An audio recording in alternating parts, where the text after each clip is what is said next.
Imbas sepi tak ada guru, prajurit TNI di Nias ditugaskan mengajar hingga bantu buat akses menyeberangi sungai.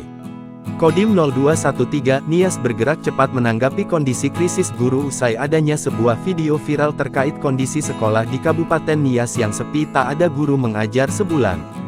Diketahui peristiwa itu terjadi di SDN 078481 Dusun 3, Desa Lawowo Hilimbaruzo, Kabupaten Nias.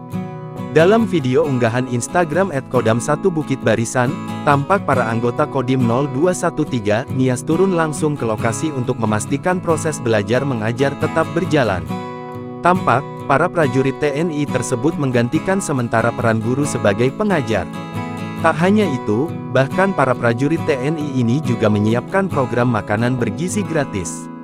Tak sampai di situ saja, para prajurit TNI juga membuat rakit kayu sebagai akses untuk menyeberangi sungai.